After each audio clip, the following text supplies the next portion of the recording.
நேயர்கள் அனைவருக்கும் வணக்கம். வெண்முரசு பன்னிரு படைக்களம் அத்தியாயம் 3. அமைச்சர்களும் நிமித்திகர்களும் திகைத்து நிற்க சபரர், அரசர்களை எடுத்துச் சென்று அரண்மனை மஞ்சங்களில் கிடத்துங்கள் என்று ஆணையிட்டார். ஒற்றை உடலாக அதுவரை அவர்களை பார்த்திருந்த ஏவலர் கை நடுங்கினர். வெட்டுண்டு துடிக்கும் உடலை பார்க்கும் உணர்வே அவர்களுக்கு ஏற்பட்டது. தூக்குங்கள் என்று சபரர் மீண்டும் கூவ, தலைமை ஏவலன் பிறரை நோக்கி கை காட்டிவிட்டு ரம்பனின் எடைமிக்க உடலை தூக்கினான். அது உயிருள்ள உடலுக்குரிய நிகர்நிலை இல்லாமல் பல பக்கங்களிலும் அசைந்து சரிந்தது. உள்ளம் என்பது உடலில் கூடிய நிகர்நிலையே என ஏவலன் உணர்ந்தான். உள்ளமிழந்த உடல் ஒன்றுடன் ஒன்று தொடர்பற்ற வெவ்வேறு தசை துண்டுகளின் பொருளற்ற திரள். 12 ஏவலர்களின் கைகளில் ரம்பன் ததும்பினான். 2 ஏவலர் கரம்பனை தூக்கி கொண்டு வந்து ரம்பன் அருகே படுக்கச் செய்தனர். ரம்பன் உடல் தன்மேல் பட்டதும் கரம்பன் ஆ என விலங்கு போல ஊளையிட்டபடி துடித்து கைகளை நிலத்தில் அறைந்து உண்டி விலகினான். ரம்பன் யாரது யாரது என்று கூச்சலிட்டான். மூங்கில் கட்டிலில் ரம்பனை தூக்கி படுக்கச் செய்தனர். புரண்டு புரண்டு தவித்தபடி யாரது, இங்கே யார் என்று எச்சில் வழிய கூவிக் கொண்டிருந்தான். அவன் அருகே கரம்பனை படுக்கச் செய்ய ஏவலர் முயன்ற போது சபரர் வேண்டாம் என்று கை நீட்டி தடுத்தார். அவர்களை தனித்தனியாக அரண்மனைக்குள் கொண்டு சென்றனர். முதல் முறையாக அவர்கள் தனித்தனியான மஞ்சங்களில் படுக்க வைக்கப்பட்டனர். அகன்ற மஞ்சத்தின் வலது மூலையில் ஒதுங்கிக் கொண்ட ரம்பன் எஞ்சிய இடத்தை கையால் துழாவியும் அறைந்தும் எங்கே எங்கே என்று அரை மயக்கில் அரற்றினான். தன் மஞ்சத்தின் இடது மூலையில் ஒடுங்கிய கரம்பன் எஞ்சிய இடத்தை நோக்கி பதைத்து மேலும் மேலும் ஒடுங்க முயன்று அமைச்சரே அமைச்சரே என்று அழுதான். அகிபீனா கொண்டு வருக, அகிபீனா என்று சபரர் ஆணையிட்டார். அகிபீனா உண்டு சிவமூலி புகையும் அளிக்கப்பட்டதும் அவர்களின் நரம்புகள் அவிழ்ந்தன, தசைகள் தளர்ந்தன, நீண்ட மூச்சு வரத் தொடங்கியது. தாடை விழுந்து வாய் திறந்தது. துயிலில் ரம்பன் புன்னகைத்து நான் என்றான். கையை மஞ்சத்தின் எஞ்சிய இடத்தில் ஓங்கி அறைந்து நான் என்றான். கரம்பன் ஒடுங்கி உடல் சுருக்கி மெல்ல அதிர்ந்தபடியே இருந்தான். பின்னர் இந்த இடம் என்று முனகினான். இதழ்கோண புன்னகை செய்து இடம் என்றான். அவர்கள் தூங்கும்போது கூட அந்த எஞ்சிய இடம் மஞ்சத்தில் அப்படியேதான் இருந்தது என்பதை சபரர் கண்டார். நிமித்திகர் சூரர் என்ன செய்வது ஆசிரியரே என்று மெல்ல கேட்டார். நீரும் நெருப்பு அடுத்த கணம் எடுக்கப் போகும் வடிவம் என்ன என்று தெய்வங்களாலேயே சொல்ல முடியாது. அவர்கள் விழித்தெழட்டும், காத்திருப்போம் என்றார் சபரர். இரவெல்லாம் மஞ்சத்தரை வாயிலேயே அமைச்சர்கள் அமர்ந்து துயின்றனர். காலையில் ரம்பனின் பெருங்குரல் அலறலை கேட்டுத்தான் அவர்கள் விழித்தெழுந்தனர். உள்ளே கை கால்களை அறைந்து வாய் திறந்து தொண்டை நரம்புகள் புடைக்க ரம்பன் கூச்சலிட்டு கொண்டிருந்தான். விடு, என்னை விடு.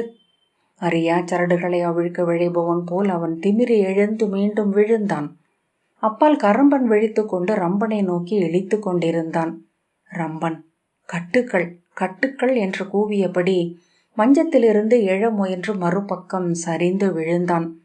அவ்வொலி கேட்டு உடல் அதிர்ந்த கரம்பன் தன் மஞ்சத்திலிருந்து புழு போல தவழ்ந்து அப்பால் இறங்கினான். இருவரும் அறையின் 2 மூலைகளை நோக்கி சென்றனர். அவர்களை வெவ்வேறு அறைகளுக்கு கொண்டு செல்லுங்கள். ஒருவரை ஒருவர் நினைவூட்டும் எதுவும் அங்கிருக்கலாகாது.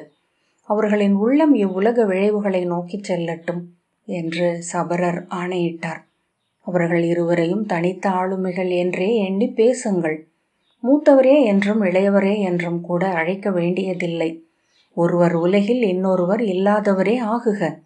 இவர் ரம்பர், தானவத்தின் ஒரே அரசர், அசுர சக்கரவர்த்தி தனுவின் ஒரே மைந்தர். அவர் கரம்பர், தானவத்தின் ஒரே அரசர், அசுர சக்கரவர்த்தி தனுவின் ஒரே மைந்தர். இவ்வெண்ணம் நம் ஒவ்வொருவர் நெஞ்சிலும் உரைக. நாம் சொல்லில் மட்டும் அல்ல, கண்களிலும் உடல் அசைவுகளிலும் அதுவே எழுக. அவரது ஆணையின்படி ரம்பனும் கரம்பனும் வெவ்வேறு அரண்மனைகளுக்கு கொண்டு செல்லப்பட்டனர். 12 நாட்கள் அவர்கள் அகிபீனாவும் சிவமூலியும் அளித்த களிமயக்கிலேயே இருந்தனர். அவ்விரவு விடியத் தொடங்கிய போது அவர்களின் உலகில் இன்னொருவர் முற்றிலும் இல்லாமலாகி இருந்தனர். வியப்பளிக்கும் வகையில் ரம்பனும் கரம்பனும் அந்த தனியாளுமையை தங்களுக்கென எளிதில் சூடிக்கொண்டனர். ரம்பன் உணவிலும் கதை போரிலும் ஈடுபட்டான். அவனுக்கென உணவு வகைகளை சமைத்து பரிமாறும் அடுத்திறனர் வரவழைக்கப்பட்டனர். அவனுடன் தோள் நின்று கதையாடும் மல்லர்கள் வந்து கொண்டிருந்தனர். கரம்பன் நூல்களில் மூழ்கினான். அறநூலும் கவிநூலும் கற்ற புலவர்கள் அவை கூடிக்கொண்டே இருக்க அவர்கள் நடுவே அவன் மகிழ்ந்திருந்தான். இத்தனை விரைவில் இவர்கள் தகவமைந்து விடுவார்கள் என்று எண்ணவே இல்லை ஆசிரியரே என்றார் சூரர். அருகே நின்று அவை அமர்ந்து சொல்லாடி கொண்டிருந்த கரம்பனை நோக்கிய சபரர் நெடுமூச்செறிந்து, இல்லை நிமித்திகரே, அத்தனை எளிதாக 2 ஒன்றாகாது என்றார். தனித்திருப்பதன் பெருவலியை அவர்கள் அடைந்து விட்டனர். அதை வெல்லும் பொருட்டு முழு மூச்சாக முயல்கிறார்கள். விழிப்புள்ளத்தை பழக்கி எடுக்க முயன்று வென்றுவிட்டார்கள். ஆனால் விழிப்புள்ளம் வலுப்பெறும் தோறும் அதன் பேரடையால் கனவுள்ளம் அழுத்தி சுருக்கப்படுகிறது. அது நுண்ணுள்ளத்தை அடைந்து அங்கு ஒரு அணுவென மாறி புதைந்திருக்கிறது. ஆலமரம் குடிகொள்ளும் விதை கடுகளவே. சூரர், நீங்கள் தீது சூழ்ந்து கவலை கொள்கிறீர்கள் ஆசிரியரே. மீளவும் வாழவும் தான் வாழ்பவர் உள்ளம் என்றும் விழைகிறது. புண்களை ஆற்றிக்கொள்ள உடல் விழைவதனால்தான் நாம் மீண்டு எழுகிறோம் என்றார். சபரர் ஐயம் நிறைந்த விழிகளுடன் திரும்பி நோக்கி ஆம் என்றார். தாடியை தடவியபடி, ஆனால் உடல் போல கள்ளமற்றதல்ல உள்ளம், அது அழியவும் விரும்பக்கூடும் என்றார். ஆசிரியரே, அது இயற்கையின் நெறிக்கு எதிரானதல்லவா என்றார் சூரர். இயற்கையின் நெறிதான் என்ன? அத்தனை எளிதாக அதை சொல்லிவிட முடியுமா? கூட்டம் கூட்டமாக மீன்களும் பறவைகளும் இறப்பை நாடி செல்வதை, தற்கொலை செய்வதை நானே கண்டிருக்கிறேன். இங்குள்ள உயிர்கள் அனைத்திலும் செயல்படும் உள்ளமும் அத்தனை உயிர்களாகவும் நின்று தொழில்படும் பேருள்ளமும் ஒன்றுதானா? கடலும் துளியுமா அவை? எதன் விளைவை ஒட்டி வாழ்க்கை அமைகிறது இங்கு? எவரால் சொல்லிவிட முடியும்? சபரர் மிகைப்படுத்துகிறார் என்றே சூரர் எண்ணினார். ஒவ்வொன்றும் எளிதாக ஒன்றுடன் ஒன்று அமைந்து எழுந்து கொண்டிருந்தது. எப்பிழையும் கண்ணுக்கு படவில்லை. நான் எதையும் காண்கிறேன் ஆசிரியரே என்றார் சூரர். அவர்களின் உடலை பாரும். உள்ளம் உடலுக்குள் ஒளிந்திருக்கிறது. ஆனால் முழுதும் ஒளியாது விழைவதில்லை. தன்னை வெளிக்காட்ட அது விழைகிறது. உடலில் எங்கோ தன்னை கறந்து வெளிப்படுத்துகிறது உள்ளம். நோக்கும். சூரர் கரம்பனையும் ரம்பனையும் மறைந்து நின்று நுணுக்கமாக நோக்கினார். சில நாட்களுக்கு பின் ரம்பன் தன் இடத்தொடையை கையால் எப்போதும் வருடிக்கொண்டே இருப்பதை கண்டார். அந்த பழக்கம் முன்பு இருந்ததா என்று உசாவி இல்லை என்று அறிந்தார். உண்ணும் போதும் போரிடும் போதும் கூட அவன் அறியாத பிரிதொரு தெய்வத்தால் இயக்கப்படுவது போல கை அதை செய்து கொண்டிருந்தது. துளைத்து உட்புக தவிக்கும் பாம்பு போல. இரவில் துயில்கையிலும் அக்கை அதை செய்து கொண்டிருப்பதை கண்ட சூரர் சபரரிடம் அதை சொன்னார். கரம்பனிடமும் அவ்வகையில் ஏதேனும் உடற்பழக்கம் இருக்கிறதா என்றார் சபரர். நுண்ணிதின் நோக்கியும் கரம்பனிடம் அப்படி எந்த அசைவும் தெரியவில்லை. சில நாட்கள் நோக்கிய பின் இயல்பாகவே தான் கரம்பனின் வலப்பக்கத்தை மட்டும் அணுகியதை உணர்ந்த சூரர் கரம்பனின் முழுதுடலையும் சில நாட்கள் நோக்கினார். இல்லை ஆசிரியரே, அவரிடம் ஏதும் அவ்வகையில் தெரியவில்லை என்றார். இருக்கும், இல்லாமல் இருக்காது என்றார் சபரர். மீண்டும் அவை அமர்ந்து பல நாட்கள் கரம்பனின் செயல்களை நோக்கிய பின் அப்படி ஏதுமில்லை என்னும் முடிவை அடைந்த பின் அம்முயற்சியை நிறுத்தி கொண்டார். ஆனால் அந்த நுண்ணோக்கு அவரது கனவுள்ளத்திற்கு சென்றது. அங்கே அது தவித்து தேடிக்கொண்டே இருந்தது. ஒரு நாள் புலவர் அவையில் பேசிக்கொண்டிருந்த கரம்பன் ஒரு பேச்சுக்கு நடுவே வெறுமனே வாய் அசைப்பதை சூரர் கண்டார். ஒரு கணம் நெஞ்சு துடிப்பு தவறியது. மீண்டும் கூர்ந்து நோக்கிய போது அது ஒரு சொல் என தெரிந்தது. ஒலியாக ஆகாது உதடுகளில் மட்டும் நிகழ்ந்து மறைந்தது அச்சொல். அதை கண்ட பின் விழிகள் அதையே கண்டன. ஒவ்வொரு சொற்றொடர் நடுவிலும் அச்சொல் நிகழ்ந்து மறைந்தது. ஒலி கொண்ட சொற்களுக்கு நடுவே அச்சொல் அசைந்து அழிவதை சொல்பவனும் சொல்முன் அமர்ந்திருப்பவர்களும் அறியவே இல்லை. சூரர் அச்சொல்லை மட்டுமே பார்த்து கொண்டிருந்தார். அது அவரிடம் மட்டுமென சொல்லப்பட்டதாக ஆகியது. நாளை இந்த சொற்களுக்கு ஒரு முறை அக்கேளா சொல் வந்து சென்றது. பின்னர் அச்சொல்லின் விழிப்பரப்பின் மேல்தான் கேட்கும் மொழியின் அத்தனை சொற்களும் ஒலிக்கின்றன என்று தெரிந்தது. சொல்லிடைவெளி விழும்போதெல்லாம் அந்த ஒலியிலா சொல் எழுந்தது. சூரர் அச்சொல்லை அனைத்து இதழ்களிலும் நோக்கத் தொடங்கினார். பேச்சுகளில் குவிந்து விரிந்து இழுபட்டு மடிந்து அசையும் இதழ்களில் நினைத்திராத கணத்தில் அச்சொல் நிகழ்ந்து மறைகையில் அவர் உள்ளம் திடுக்கிட்டது. பின்பு ஒரு நாள் விடியலில் துயில் மறையத் தொடங்கும் தருணம், தன் உதடுகளை சொற்களை சொல்லிக் கொண்டிருப்பதை அவரே உணர்ந்து உடல் அதிர எழுந்தமர்ந்தார். என்ன சொல் அது என உசாவி கொண்டார். ஏதும் நெஞ்சுள் தோன்றவில்லை. விழிக்கையில் எழுந்த கனவில் அவர் தன் மைந்தனிடம் பூசலிட்டு கொண்டிருந்தார். நீ என் மகனே அல்ல. மகன் என்றால் நான் சொல்வன உனக்கு ஆணையென்றிருக்கும் என்றார். மைந்தன் சொன்னவை காதில் விழவில்லை. அவனை தெளிவாக நோக்கவும் முடியவில்லை. நீ எனக்கு யாருமில்லை, நீ என் குருதியும் இல்லை என்றபடி விழித்து கொண்டார். சால்வையை எடுத்து போட்டுக்கொண்டு எழுந்தபோது தலையை ஏதோ முட்டியது போல் அச்சொல் தெளிந்தது. நீ. படபடப்புடன் முகம் கழுவி இந்நீர் கூட அருந்தாமல் கரம்பனின் அவைக்கு சென்றார். முதற் புலரியில் எழுந்து நூல் நோக்கும் பழக்கம் கரம்பனுக்கு இருந்தது. தூவி மஞ்சத்தில் மெலிந்த கால்களை இயல்பற்ற முறையில் மடித்து ஒடுங்கி அமர்ந்து மடியில் விரிப்பலகை வைத்து அதில் பரப்பிய ஓலையில் எழுத்தாணியால் எழுதி கொண்டிருந்தான். அவன் உதடுகள் நீ நீ நீ என உச்சரித்து கொண்டே இருந்தன. தீய தெய்வம் ஒன்றை எதிரில் கண்டவர் போல் சூரர் அங்கேயே உடல் சிலிர்த்து நின்று விட்டார். திரும்பி ஓடி சபரரின் தவக்குடிலை அடைந்து, ஆசிரியரே, அவர் சொல்லும் சொல் என்ன என்று கண்டேன், நீ என்றார். அச்சொல்லைத்தான் அவர் உதடுகள் சொல்லிக்கொண்டே இருக்கின்றன. சபரர் பெரும் மூச்சுடன், ஆம், நான் சில நாட்களுக்கு முன்னரே அதை கண்டறிந்தேன் என்றார். அவன் ஒருபோதும் அச்சொல்லை உரையாடல்களில் சொல்வதில்லை என்பதை கண்டேன். சூரரும் அதை அப்போது உணர்ந்து ஆம் என்றார். அதன் பின் கரம்பனின் அனைத்து உரையாடல்களையும் கூர்ந்து நோக்கினார்.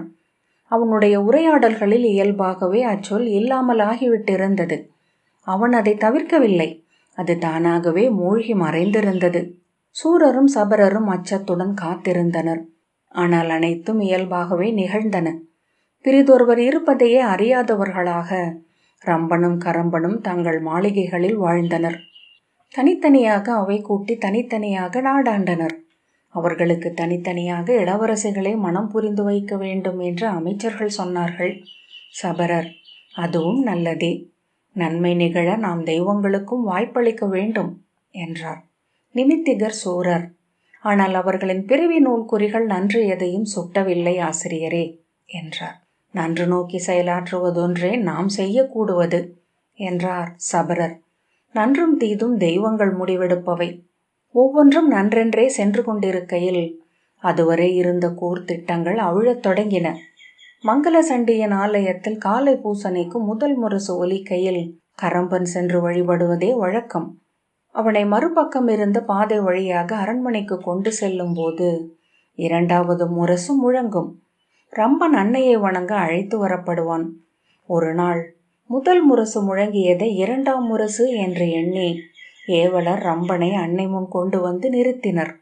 அவ்வேளையில் கரம்பனும் ஆலய முகப்புக்கு வந்தான். அவர்கள் இருவரும் எதிரெதிர் நின்ற பின்னரே நிகழ்ந்தது என்ன என்று ஏவலரும் அமைச்சர்களும் அறிந்தனர். சிற்றமைச்சர் மெல்லிய குரலில், அரசரை பின்னால் கொண்டு செல், பின்னால் என்று கரம்பனின் பல்லக்கை தூக்கியவர்களிடம் ஆணையிட அவர்கள் அதை சரிவர உணராமல் பல்லக்கை தரையில் வைத்து விட்டனர். தூக்கு தூக்கு என்று அமைச்சர் பதற அவர்கள், அடியார் என்ன செய்ய வேண்டும் அமைச்சரே என்றனர். அதற்குள் பல்லக்கிலிருந்து நீள் மூச்சு எழுந்தது. அது யார் என்று கரம்பன் கேட்டான். அமைச்சர் விடையிறுப்பதற்குள்ளாகவே மூத்தவர் என்று கூவியபடி பல்லக்கிலிருந்து தவழ்ந்திறங்க முற்பட்டான். மூத்தவரே, மூத்தவரே என்று கூவியபடி தவித்தான். ரம்பன், யார் என்று கூவினான். யாரது, யாரது என்று கைகளை விரித்து தலையை உருட்டியபடி அலறினான். மூத்தவரே, இது நான், உங்கள் இளையோன், என் பெயர் கரம்பன் என்றான் கரம்பன். நீயா, நீயா, இளையோனே நீயா என்று கூவி கைகளை விரித்தான் ரம்பன். என்னை மூத்தவரிடம் கொண்டு செல்லுங்கள், கொண்டு செல்லுங்கள் என்று கரம்பன் கூவினான். போகிகள் அமைச்சரை நோக்க அவர் தவித்தார். கொண்டு செல்லுங்கள், கொண்டு செல்லுங்கள் என கண்ணீருடன் கூவியபடி கரம்பன் தரையில் தவழ்ந்தான். அமைச்சர்களால் ஆணையிட முடியவில்லை. எதிரே கரிய பேருருவாக நின்ற ரம்பனை கண்டு அவர்கள் அச்சத்தில் செயலற்றிருந்தனர். ரம்பன், இளையோனே, இளையோனே என்று கைகளை காற்றில் வீசினான். பின்பு காலடிகள் ஓசையிட ஓடி வந்து குனிந்து கரம்பனை தரையிலிருந்து தூக்கிச் சுழற்றி தன் நெஞ்சோடு அணைத்து கொண்டான். இளையோனே, நான் எப்படி உன்னை மறந்தேன், எப்படி நீ இல்லாமல் இருந்தேன் என கண்ணீர் விட்டபடி மாறி மாறி முத்தமிட்டான். மூத்தவரே, தனியனாகிவிட்டேன் மூத்தவரே என்று கரம்பன் அழுதான். அவர்கள் விடாய் தீர மீண்டும் மீண்டும் கட்டி கொண்டார்கள். கண்ணீர் முகமெங்கும் வழிய சிரித்தார்கள். அமைச்சர்களும் கண்ணீருடன் வந்து அவர்களின் கால்களை தொட்டு தலையில் சூடிக்கொண்டார்கள். சூரர் ஆடை நெகிழ பாய்ந்து சென்ற சபரரின் தவக்குடிலை அடைந்து, அனைத்தும் சீரடைந்து விட்டன ஆசிரியரே, அவர்கள் மீண்டும் இணைந்து விட்டனர் என்றார். அது கண்டடைதல் மட்டுமே, இணைப்பு அல்ல. இரட்டை நிலை நீடிக்க வேண்டும் என்றால் ஒருமை நிலை சற்று தேவையாகிறது என்றார் சபரர். என்ன சொல்கிறீர்கள் ஆசிரியரே என்றார் சூரர். எழுந்தாலன்று வீழ முடியாது என்றார் சபரர். வளர்வதில் இருக்கும் இன்பத்துக்கு நிகரான இன்பம் சிதைவதிலும் உண்டு என்பதை உடல் அறியாது, உள்ளம் அறியும். சூரர் தளர்ந்து பீடத்தில் அமர்ந்து, அனைத்தும் சீரமையும் என்ற நம்பிக்கையே என்னை இதுவரை கொண்டு வந்தது ஆசிரியரே என்றார். சீரமையவும் கூடும் என்றார் சபரர். சில நாட்கள் ரம்பனும் கரம்பனும் ஒருவரோடொருவர் தழுவி ஒட்டி கொண்டே இருந்தனர். ஒவ்வொரு கணமும் நெகிழ்ந்தும் மகிழ்ந்தும் உச்சிகளில் உலவினர். இருவரும் இணைந்து வாழ்ந்த அரண்மனையில் அவர்களின் பெருஞ்செறிப்பொலி ஓயாது ஒலித்தது. குலைந்த அனைத்தையும் சீரமைத்து விட வேண்டும் என்றும் உலகையும் வென்று அடைக்கிவிட வேண்டும் என்றும் வெறி கொண்டனர். இரவும் பகலும் துயிலாதிருந்தனர். அரண்மனையின் ஏவலரும் அமைச்சர்களும் அவர்களின் உள விரைவுக்கு நிகர் நிற்கவையலாமல் தவித்தனர். தூண் மூலைகளில் நின்றபடி துயின்றும் ஒளிந்தமர்ந்து ஓய்வெடுத்தும் உடன் விரைந்தனர். அமைச்சர்கள் எச்சம் வைத்த ஓராண்டு கால அரசு பணிகள் அனைத்தும் ஓரிரு வாரங்களில் முடிவடைந்தன. மேலும் பணிகள் தேவை என்றுணர்ந்து கருவூலத்தையும் ஆட்சியோலை பதிவகத்தையும் துழாவி புதிய திட்டங்களை கண்டடைந்தனர். அரண்மனையில் ஒவ்வொருவரிலும் வெறி எழுந்தது. அத்தனை வெளிகளிலும் காய்ச்சல் படிந்திருந்தது. அவர்கள் ஒருவரோடு ஒருவர் சொல்லெடுப்பதே குறைந்தது. அனைவரிடமும் அரசர்களே பேசிக்கொண்டிருந்தனர். ரம்பகரம்பர் கருக்கிருட்டில் கதையேந்தி களம் புகுந்தனர். புறவியேறி மலைச்சரிவுகளில் விரைந்தனர். 4 பேருக்கான உணவை ஒருவரே உண்டனர். அவை அமர்ந்து 7 அமைச்சர் வாசித்து காட்டிய ஓலைகளை ஒரே சமயம் கேட்டு முடிவுகள் சொன்னார்கள். வணிகர்களை சந்தித்தபடியே அமைச்சர்களுக்கு ஆணையிட்டனர். நிலவு முதிர்ந்த இரவு வரை கலைகளில் ஈடுபட்டனர். அவர்கள் எப்போது துயில்கிறார்கள் என்பதை எவரும் அறியவில்லை. என்று என சூரரும் சபரரும் காத்திருந்த தருணம் ஒரு நாள் காலையில் வந்தது. மஞ்சத்தரையில் கரம்பனின் அலறலோசை கேட்டு ஏவலர் உள்ளே புகுந்து நோக்க, ரம்பன் தன் ஒரு வயிற்றனை நிலத்தோடு அழுத்தி ஏறி அமர்ந்து வலக்கையால் கழுத்தை நெரித்து கொண்டிருந்தான். அவன் இடக்கையில் இருந்த கட்டாரியுடன் அதை கரம்பனின் வலக்கை இறுக பற்றி இருந்தது. இடக்கையால் ரம்பனின் தோளை ஓங்கி அரைந்து கரம்பன் கூச்சலிட்டான். உள்ளே சென்ற ஏவலர் திகைத்து நிற்க, பின்னால் வந்த சூரர் அருகே இருந்த பெரிய பீடத்தை எடுத்து ஓங்கி ரம்பனின் தலையில் அடித்தார். அலறியபடி அவன் சரிய அந்த சிறிய தருணத்தை பயன்படுத்தி கொண்டு தன்னை மீட்ட கரம்பன் உருண்டு கிடந்த பித்தளை உமிழ்கலத்தை எடுத்து ரம்பன் தலைமேல் மீண்டும் அரைந்தான். விலங்கென அலறியபடி புரண்ட ரம்பன் எழுவதற்குள் கைகளை ஊன்றி தவழ்ந்து அரைமூலைக்கு சென்ற கரம்பன், என் ஆணை, கொல்லுங்கள் இந்த விலங்கை, இக்கணமே கொல்லுங்கள் என்று கூச்சலிட்டான்.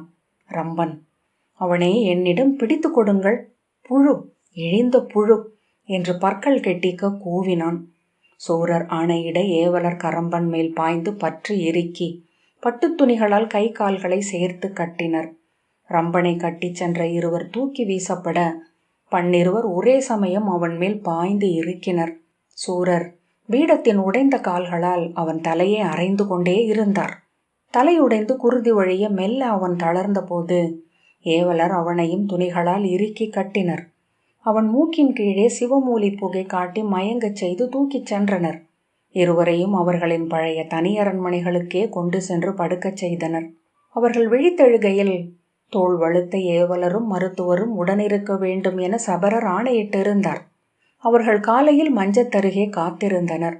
முதலில் விழித்தெழுந்த ரம்பன் எங்கிருக்கிறோம் என்று அறியாமல் திகைத்து கைகளை மெத்தை மேல் அடித்தபடி ஓலமிட்டான். ஆ என்று அலறியபடி எழுந்தான். யார் அது, யார்? என்று திகைப்புடன் சுற்றுமுற்றும் தலை திருப்பி செவி கூர்ந்து கூவினான். அரசே, நாங்கள்தான் என்று சூரர் சொன்னார்.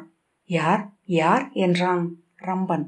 உடனே தன் நெஞ்சில் ஓங்கி அறைந்தபடி எழுந்தோடி மஞ்சத்தரையின் சாளரம் வழியாக வெளியே குதிக்க பாய்ந்தான். அவனை பாய்ந்து பற்றி இழுத்துச் சுழற்றி தரையோடு அழுத்தினர். அவன் நான் நான் என்று கூவியபடி தரையில் மண்டையை அறைந்தான். நெற்றி உடைந்து குருதி வழிந்து தரையில் சிதறியது. அவனை பற்றி இழுத்துச் சென்று தனி அறையில் அடைத்தனர். நெஞ்சிலும் தலையிலும் ஓங்கி ஓங்கி அறைந்தபடி நான் நான் என்று கூவினான். தரையையும் சுவர்களையும் ஓங்கி ஓங்கி மிதித்தான். அரைந்து வெறி கூச்சலிட்டான். தலையை கதவுகளிலும் சாளரங்களிலும் மாறி மாறி முட்டினான். தன் உடலை தானே நகங்களால் கிழித்தான். உதடுகள் கடிபட்டு குருதி பெருகியது. அலறி அலறி தொண்டை கமறி ஒலி அழிந்த போது மல்லாந்து தரையில் படுத்து தலையை ஆட்டிக்கொண்டே இருந்தான். கட்டுண்டவன் சிறைச்சரடுகளை அறுக்க முனைவது போல தவித்து துடித்தான். வெறி கொண்டு மீண்டும் எழுந்து கதவுகள் மேல் பாய்ந்தான். உச்சி வேளையில்தான் கரம்பன் விழித்தெழுந்தான். உடலை சுருக்கியபடி கண்களை விழித்து மச்சுப்பரப்பை நோக்கி சற்று நேரம் படுத்திருந்தான். பின்பு தன்னிறக்கம் கொண்டு விசும்பி அழத் தொடங்கினான். அவன் அருகே குனிந்த சூரர், அரசே, நான் நிமித்திகன், சூரன் என்றார். அவர் சொற்கள் அவனை சென்றடையவே இல்லை என்பது போல நோக்கினான்.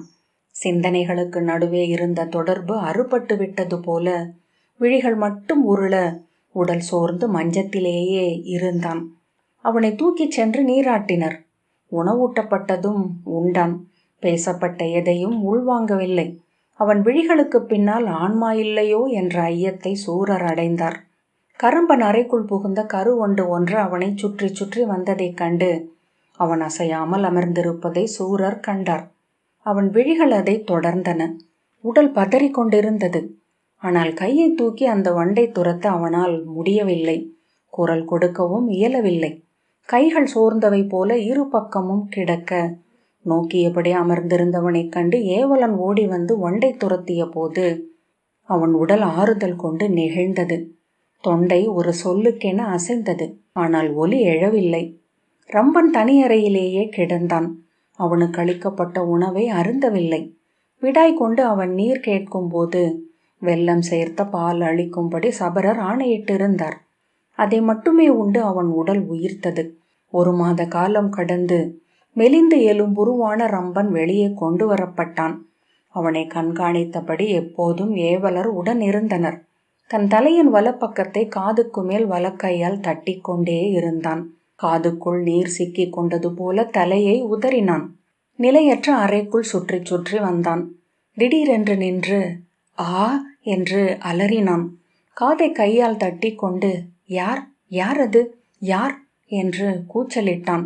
மூக்கைச் சுளித்து ஏதோ மனத்தை முகர்ந்தான். ஐயத்துடன் அரை மூளைகளை நோக்கி திரும்பி யாரது யாரது என்றான். அவன் படுப்பதே இல்லை. மஞ்சத்திலோ தரையிலோ சற்று நேரம் அமர்ந்தால் கூட உடனே எழுந்தான். தலையை சுழற்றி கொண்டு நடந்து கொண்டே இருந்த நிலையில் உடல் விதிர்க்க விரைத்து நின்று கழுத்து தசைகள் இழுபட கைகள் உதறி அசைய ஆ ஆ ஆ என்று ஓசையிட்டான். மெல்லிய காலடி ஓசைக்கும் அவன் உடல் அதிர்ந்தபடியே இருந்தது. யார் யார் அது என்று கூவியபடி அருகே இருந்த எப்பொருளையும் தூக்கி கொண்டு பாய்ந்தெழுந்து தாக்கப் போனான். அவனை சுற்றி மெல்லிய பஞ்சணைவுகள் மட்டுமே இருக்கும்படி செய்தனர். அவனை அறிந்த ஏவலர் மட்டுமே அவன் அறைக்குள் செல்ல துணிந்தனர். அவன் முழுமையாகவே துயில் இழந்திருந்தான். கண்கள் மூடி சற்று நேரம் அமர்ந்திருக்கையிலும் கைகளால் வலது காதுக்கு மேல் தட்டி கொண்டே இருந்தான். கரம்பன் எப்போதுமே படுக்கையில் இருந்தான். அவன் உடலில் இருந்து முழு உயிராற்றலும் விலகிச் சென்றது போல் இருந்தது. கைகளும் கால்களும் எப்போதும் வியர்த்து குளிர்ந்திருந்தன. நூல்களை அவன் முன் கொண்டு சென்றனர். அவனால் அவற்றை எழுத்து சேர்த்து வாசிக்க முடியவில்லை. எதையும் நிலையாக நோக்கவே இயலவில்லை. ஆனால் அவன் பசி கூடி கூடி வந்தது. உணவு வேண்டும் என்பதை அவன் கேட்பதில்லை. உருமியபடி தலையை அசைப்பான். விழிகளிலிருந்து நீர் வழியும். உணவு அருகே வந்ததும் நடுங்கும் உடலுடன் அதை அணுகி விலங்கு போல குனிந்து உதறும் கைகளால் அள்ளி மெல்ல உண்பான். நாளெல்லாம் அவன் உண்டு கொண்டிருந்தான். அவன் உடல் உப்பி பெருத்து வெளிரியது. ஏதோ ஒரு கணத்தில் ஒவ்வொருவரும் அவர்களின் இறப்பை எதிர்நோக்கத் தொடங்கினர். முதலில் அவ்வெண்ணத்துடன் அவர்கள் எதிர்பொருதினர். பின்னர் அதுவே அவர்களுக்கு நல்லது என்று சொல் சூழத் தலைப்பட்டனர். பின்னர் அதற்காக விழைந்தனர். பின்னர் பொறுமை இழந்து காத்திருந்தனர். அவர்களின் விழிகளுக்கு முன்னால் இருவரும் மெல்ல அழிந்து கொண்டிருந்தனர். பன்னிரு படைக்களம் 3வது அத்தியாயம் நிறைவு பெற்றது. நன்றி.